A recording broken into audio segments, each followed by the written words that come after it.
Olá pessoal, hoje eu vou falar sobre o Encantamento de Lily Dall, da Siri Hustvedt, uma autora americana, publicou esse livro em 1996. E é um livro bem esquisito, assim, personagens e acontecimentos bem estranhos. O título do livro já indica um pouco quando fala em encantamento, né, de que é uma realidade meio mágica e diferente do que a gente está acostumado de ver. Então, se você esperar uma narrativa 100% realista, provavelmente você vai se frustrar nesse livro, porque realmente você precisa aceitar um pouco aqui a loucura dos personagens e do ambiente. E se você aceitar, você consegue entrar mais aqui no clima da história e aproveitar. O enredo desse livro vai tratar de uma cidade pequena na Minnesota, em Minnesota, né, nos Estados Unidos, uma cidade chamada Webster, e mora a protagonista, chamada Lily Dall, que é uma menina que tem 19 anos, trabalha como garçonete num pequeno café lá da cidade, mas o sonho dela de fato era virar atriz. Ela tá até atuando numa peça amadora lá da cidade, e ela começa a ter interesse também num pintor que se mudou para a cidade recentemente. É uma cidade pequena, né, como eu comentei, então todo mundo se conhece. Quando chega uma pessoa de fora, todo mundo fica comentando, e aí todo mundo fica falando coisas diferentes sobre esse pintor, que ele recebe pessoas estranhas na casa dele, recebeu um cara que já tinha sido preso lá na casa dele, e aí falam que ele é casado, que ele já tem 30 e poucos, 34 anos, se não me engano. Mas ela começa a ter interesse nele, porque ele fica. Ele mora num apartamento que é exatamente em frente ao apartamento dela. Ela mora num quarto pequeno porque os pais dela saíram da cidade, então ela mora sozinha lá. Ela quis ficar na cidade, os pais dela se mudaram para outro estado, foram para Flórida. E então ela mora sozinha num quarto só, né? E ela começa a ver esse pintor e começa a ficar interessada nele, mesmo ela sendo noiva. Ela é noiva já faz. Ela conhece um cara que é delegado já faz um ano que ela tá namorando com ele, se torna noiva, mas ela não gosta muito dele, porque ela acha ele muito convencional, assim. O sonho dele era sair, né, de Webster e ir pra capital lá não sei se é capital, mas é uma cidade maior lá de Minnesota, né, que é Minneapolis. E, enfim, ter filhos e tudo mais. E ela tem mais essa veia artística, então ela queria ir para Nova York e ter uma vida diferente do que esse noivo dela pretendia. Então ela vê esse pintor e começa a ficar interessada nele, porque ele é de fora, parece que ele é de Nova York. E aí, só que também tem um outro rapaz lá na cidade que é muito estranho. Ele foi colega de escola da Lily e ele começa a tentar se aproximar dela. Ele começa a ir no café e tenta conversar com ela, só que ele é muito estranho. E ele vai ter uma importância também ao longo da história. E começa a acontecer também coisas estranhas na cidade. Fantasmas, visões esquisitas que as pessoas veem assim no campo, né? Que é uma região rural, assim, que tem muitas regiões assim mais isoladas, né? Tem fazendas, tem dois clientes lá do café que a Lily trabalha, que são dois irmãos que são muito.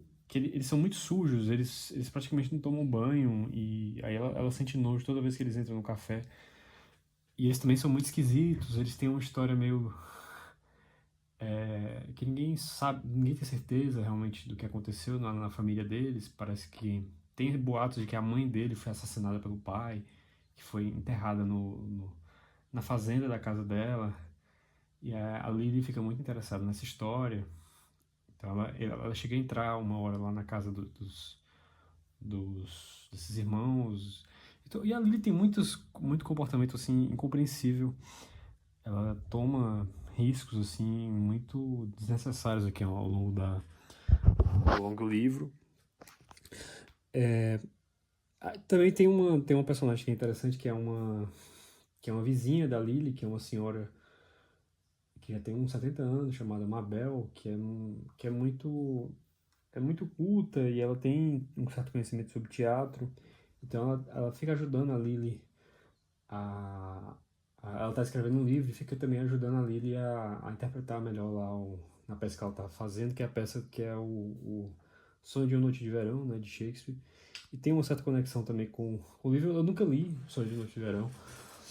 Eu até fiquei com um pouco com vontade de ler quando eu estava lendo esse livro, mas acabei não lendo ainda.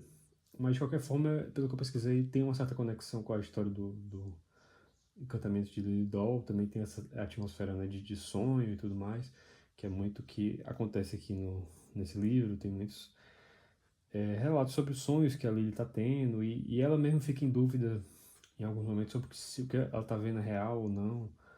Como eu falei, tem coisas de fantasmas, Não é um livro, como eu falei, não é 100% realista, mas não é um realismo fantástico, assim. Eu digo que não é realista porque você tem personagens muito estranhos, situações muito bizarras, assim, muito... que é difícil realmente ver uma verossimilhança, assim, você ter tantos personagens bizarros nessa mesma cidadezinha, no mesmo convivendo com a Lily. Só que o livro vai criando, a autora vai criando esse suspense, e de forma que a gente vai desconfiando das intenções, dos eventos, né? Das intenções dos personagens, né? A gente fica desconfiado, ela vai criando essas situações, esses mistérios, só que ela meio que no final ainda deixa muitas pontas soltas, né? Tem um mistério que de fato é revelado, né? E realmente é o clímax do livro, é uma cena interessante, de fato, até. Não é um livro de terror, né? Não é um livro de suspense, nem nada do tipo, mas porque assim, o foco é mais mostrar essas transformações da Lily, essa relação dela com a cidade ao redor dela. Mas tem um certo clima de suspense, não um livro clássico assim, de suspense que está voltado para algum crime específico, não é isso, mas tem um pouco isso do livro, sim. Só que, como eu disse, deixa muitas pontas soltas. Você tem esse problema de você não conseguir se conectar muito com a Lily, dessas situações, essas decisões meio incompreensíveis que ela toma, realmente, decisões totalmente burras ao longo do livro. E, assim, embora a gente tenha muito contato com os pensamentos dela, mas muita coisa também fica sem solução, assim. Tem horas que a autora realmente prefere esconder, não falar só o que a Lily fez, mas não por que ela fez aquilo. Então, isso cria alguns problemas aqui no livro. Eu acho que assim, é muito interessante o espaço, a forma como é construída na história. Realmente você se sente ali naquela cidadezinha, com toda aquela as fofocas que acontecem na cidade, né? Você tem essa cenário de suspense, de desconfiança em relação aos outros. Então eu achei isso interessante. Então, assim, eu acho que vale a leitura, apesar de eu ter ficado um pouco decepcionado, sim, com o final do livro e com o que eu falei, com os mistérios não terem sido todos solucionados, e decepcionado também um pouco com a Lily. Mas eu acho que vale a leitura, é um livro relativamente curto, né, 280 páginas. É um livro tranquilo de ler. Não é um livro assim que tem assim, muitas passagens interessantes, não acho que não é exatamente o forte, assim, uma prosa muito que chama muita atenção. O foco era mais realmente contar esses acontecimentos. Mas como eu falei, eu recomendo sim a leitura, mas com essas pequenas ressalvas aí. Até a próxima, pessoal.